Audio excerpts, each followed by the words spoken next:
Hai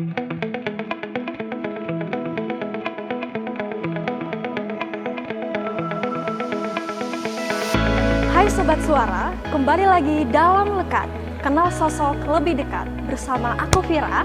Dan di episode kali ini kita akan ngobrol-ngobrol bareng narasumber yang sangat spesial. Siapa mereka? Mereka adalah para putri Indonesia yang sangat berprestasi. Tanpa basa-basi lagi, yuk langsung ikut aku aja.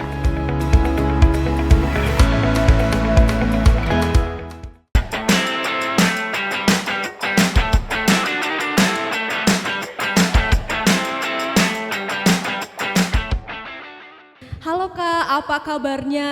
Baik, alhamdulillah. Luar biasa. Alhamdulillah, semoga selalu sehat, selalu bahagia. Dan kita bersama dengan program Suara hari ini, boleh dulu dong Kak, sapa dulu teman-teman yang ada di rumah. Halo teman-teman suara semuanya, selamat pagi. Saya Sofi Kira, Putri Indonesia Lingkungan 2024. Dan saya Melati Teja, Putri Indonesia Pendidikan dan Kebudayaan 2024.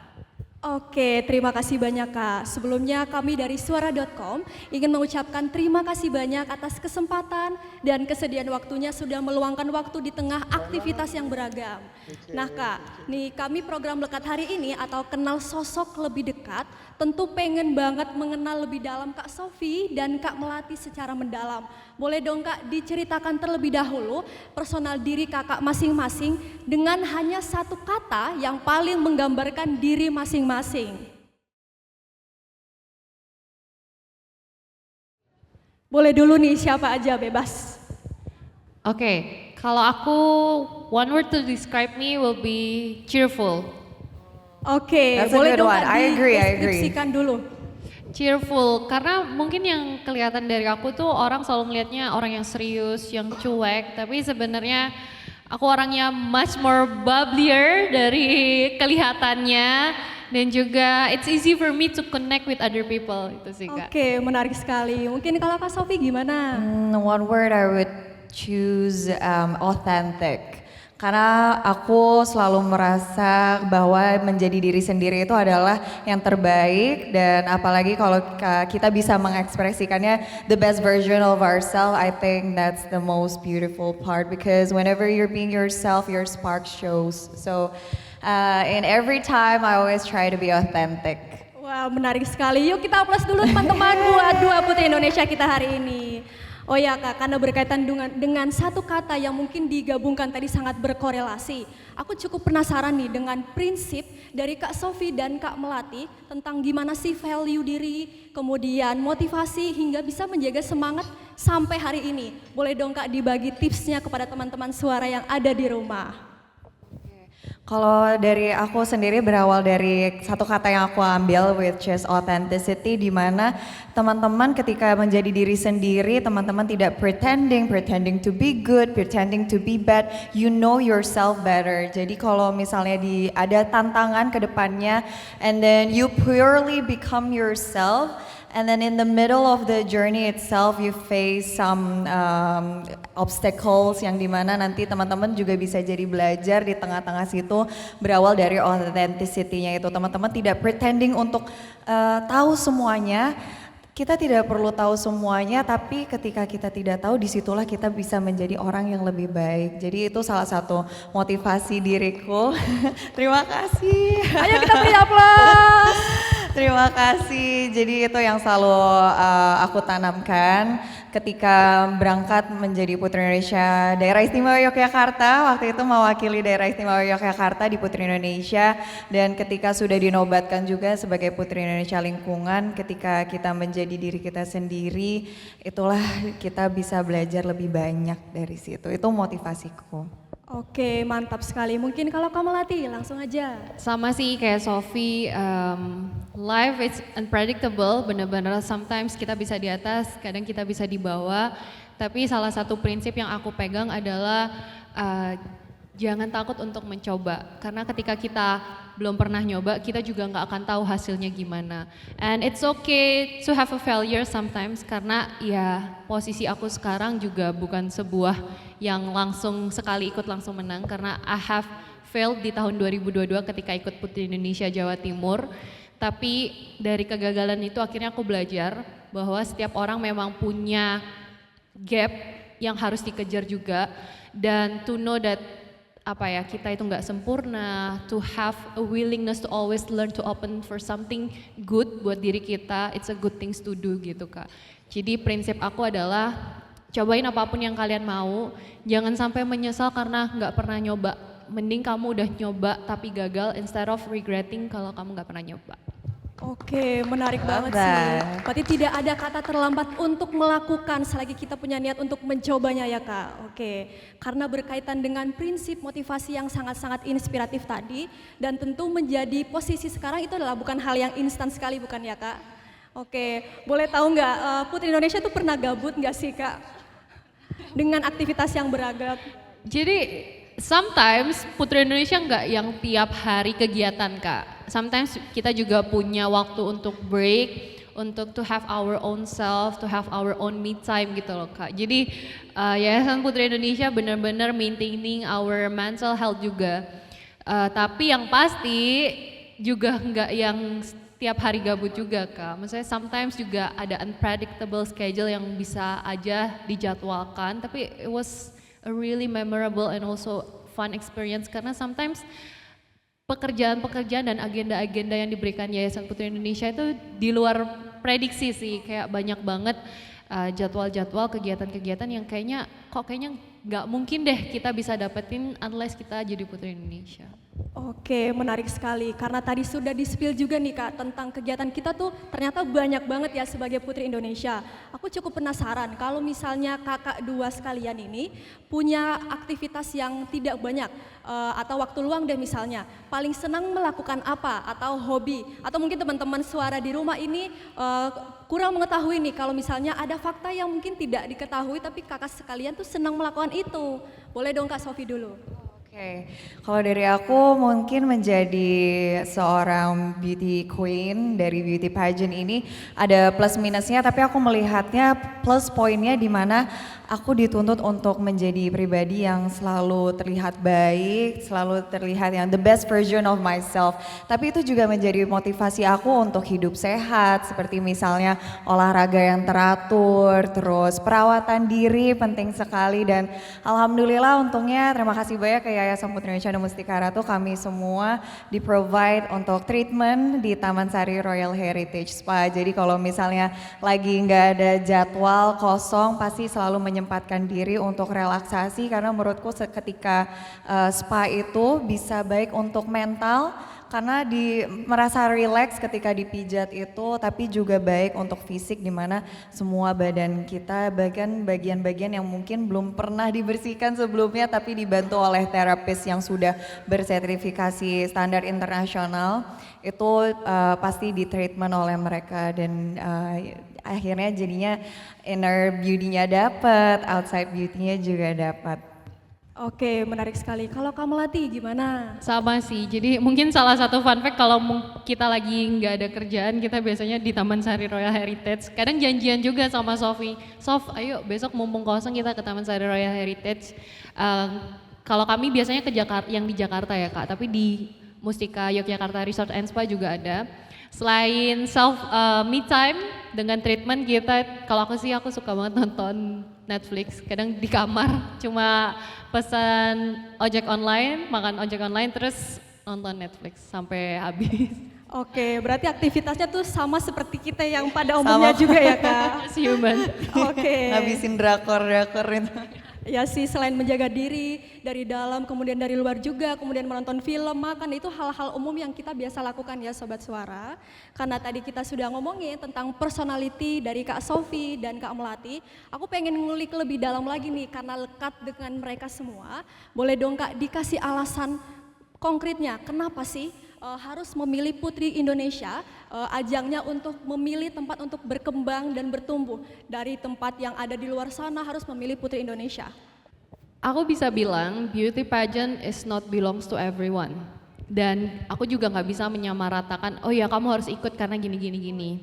Karena kita semua punya cara belajar yang berbeda-beda. Tapi yang aku bisa bilang dari pengalaman aku pribadi, Aku tipe orang yang belajar dari praktek dan dari orang-orang yang aku temuin. Jadi I learn a lot dari orang-orang yang mungkin jauh lebih punya kapasitasnya. Dan ketika di Putri Indonesia, it's a privilege for us karena kita banyak banget dapat kesempatan untuk ketemu sama orang-orang hebat, punya pengalaman untuk jadi speaker atau mungkin pengalaman-pengalaman lainnya yang akhirnya mengembangkan soft skill kita. Karena aku tuh selalu percaya pinter itu nggak cuma tentang akademik, tapi juga non-akademik, the way we communicate to others, the way we treat others. Tapi yang paling penting juga adalah dari Putri Indonesia kita nggak cuma dapat pengalaman, kita juga jadi mengenal diri sendiri. Prosesnya nggak gampang buat sampai di titik ini. Banyak banget ekspektasi orang lain atau mungkin ekspektasi diri sendiri juga gitu. Yang akhirnya kita akhirnya belajar untuk berdamai. Sometimes people have an expectation for us, tapi at the end of the day, it's our own choice. Tapi aku belajar adalah as long as you do goods and also kamu punya niatan yang baik, semuanya akan dilancarkan. Pintu-pintu akan dibukakan. Jadi kalau ikut Putri Indonesia, aku jamin banyak banget pengalaman-pengalaman yang kalian gak bisa dapetin di luar sana. Benar-benar pengalaman yang mengembangkan diri kalian dan membuat diri kalian menjadi versi terbaik. Oke, berarti belajar ini bisa di mana aja ya Kak? Tidak harus mesti di sini, harus di sana, tetapi gimana caranya diri kita itu mau belajar dulu, ya kan Kak? Oke, mungkin kalau dari Kak Sofi gimana nih? Oke, untuk Putri Indonesia itu terkenal dengan 5 B's-nya Kak. Brain, beauty, behavior, bravery, and be right. Dan untuk ngebalance 5 hal tersebut pastinya tidak mudah. Perlu banyak belajarnya, proses jatuh bangunnya juga, dan pengenalan diri seperti yang Mbak Mel ceritakan melalui dari perjalanan persiapan menuju Putri Indonesia itu. Bahkan aku merasa waktu itu ketika mendaftar Putri Indonesia, aku sudah memberitahu kepada diriku sendiri kalau misalnya nanti tidak keterima atau tidak terpanggil, aku sudah bangga dengan proses yang sudah aku lalui, aku sudah bangga menjadi diriku dengan versi yang lebih baik untuk mendaftar Putri Indonesia ini. Tidak ada salahnya untuk mencoba seperti Mbak Mel cerita tadi, kalau misalnya nanti belum beruntung, pun tidak apa-apa, kita bisa selalu belajar lagi dan siapa tahu mungkin memang Tuhan menginginkan kita untuk belajar lagi dan menjadi Putri Indonesia membalance 5B itu menurutku sudah sangat baik untuk diri kita tapi juga bisa menjadi berkat untuk orang-orang di sekeliling kita karena ketika kita bisa membalance semua itu kita bisa menjadi pribadi yang baik. Kita tidak hanya bisa baik untuk diri kita, tapi orang-orang sekitar atau mungkin even a larger community. Oke, jadi begitu ya Sobat Suara terkait dengan kenapa sih tempat yang dipilih oleh Kak Melati dan Kak Sofi itu adalah ajang Putri Indonesia. Nah Kak, berkaitan dengan pilihan tersebut, boleh dong di-spill terkait dengan perubahan yang dirasakan dari diri masing-masing sebelum menjadi Putri Indonesia dan pasca setelah mengemban amanah yang besar ini. Siapa dulu, bebas aja. Wah pastinya banyak sekali Kak, karena untuk jadi Putri Indonesia yang tadi selain 5Bs itu mungkin dari personality wise, tapi kalau soft skill wise Putri Indonesia juga mengharapkan kita memiliki itu semua.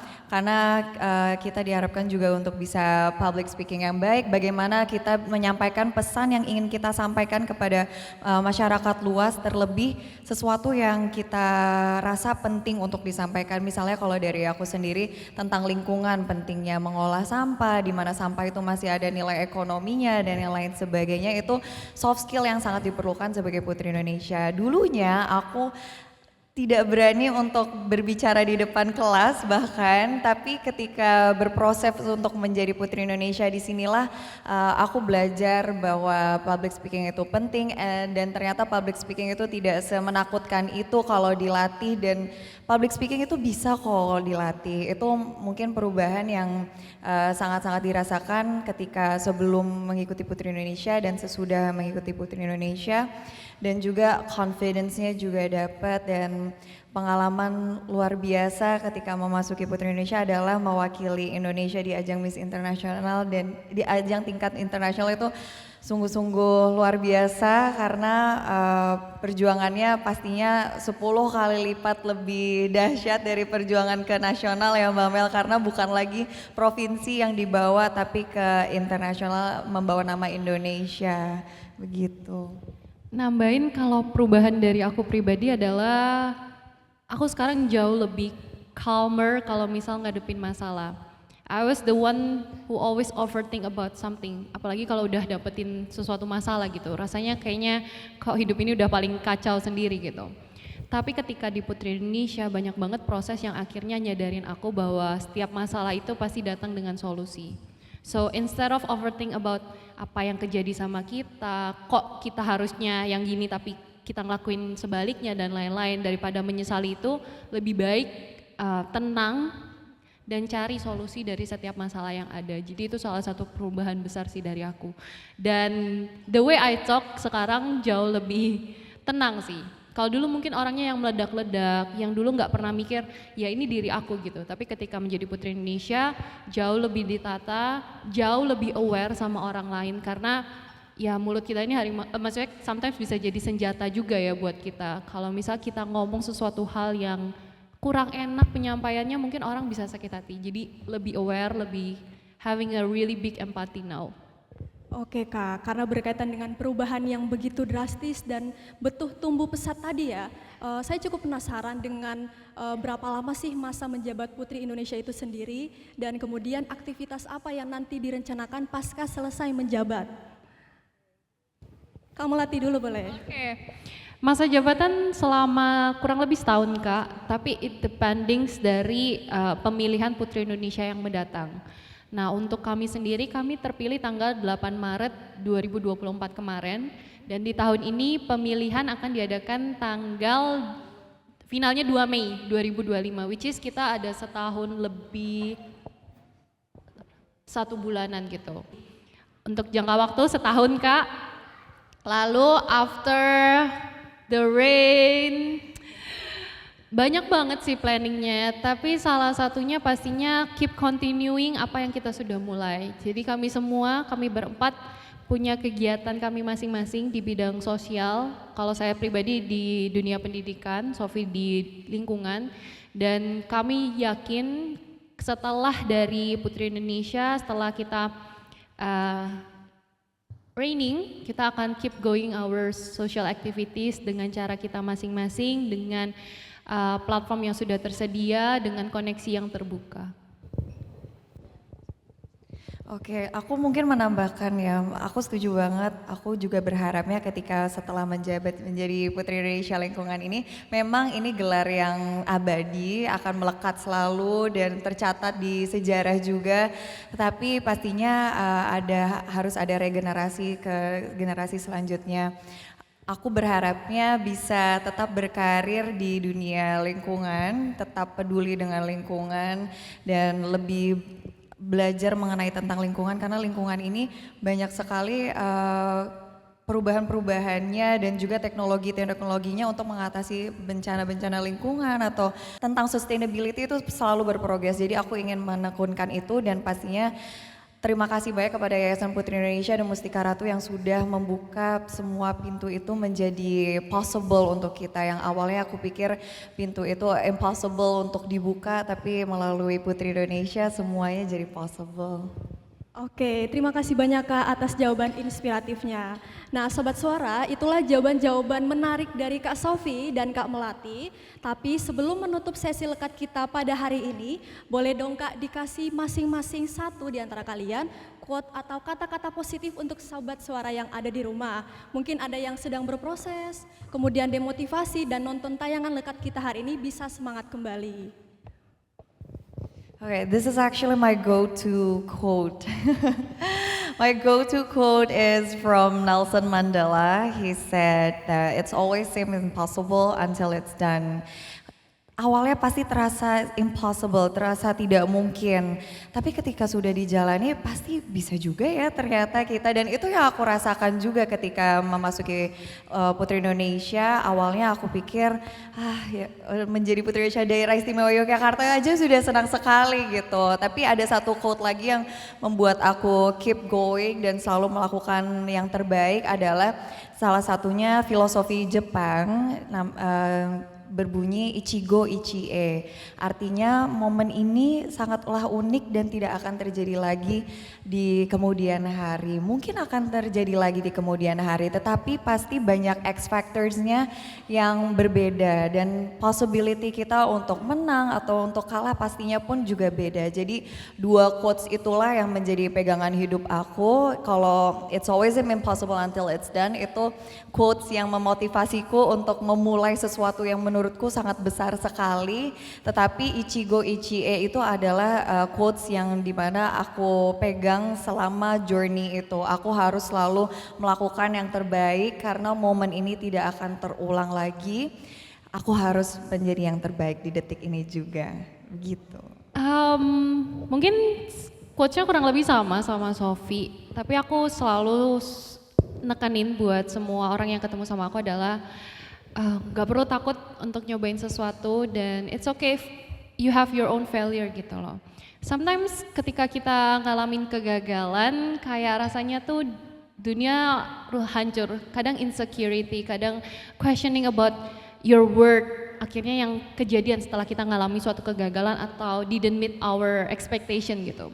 But somehow aku selalu percaya ada sesuatu hal yang lebih besar dari kita. Aku in my religions I do believe kayak manusia bisa berencana, tapi Tuhan Allah yang akan menentukan takdir kalian.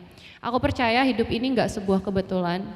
Ketemu Sophie, dapat crown Putri Indonesia Pendidikan dan Kebudayaan bukan sebuah kebetulan, tapi memang takdir yang sudah ditentukan Tuhan. Jadi mungkin kalau misal kalian gagal atau tidak jalan sesuai rencana kalian, probably God have something better for you. Dan itu prinsip yang harus banget kalian tekankan dalam hidup. Karena percuma Kak, iri sama pencapaian orang lain, iri sama apa yang orang lain punya di usia muda, buat apa gitu loh. Mereka pun pasti berada di titik itu ada prosesnya. So keep believing that every process is worth for you, buat pengembangan kalian, for a brighter future for you guys. Jadi itu sih. Oke, terima kasih banyak Kak Sophie dan Kak Melati atas kata-kata inspiratifnya. Sama-sama. Oke Sobat Suara, dengan adanya kata-kata positif dari Kak Melati dan Kak Sophie tadi menutup sesi lekat kita pada hari ini. Terima kasih Sobat Suara dan saya Vira, sampai jumpa di episode lekat berikutnya. Dadah!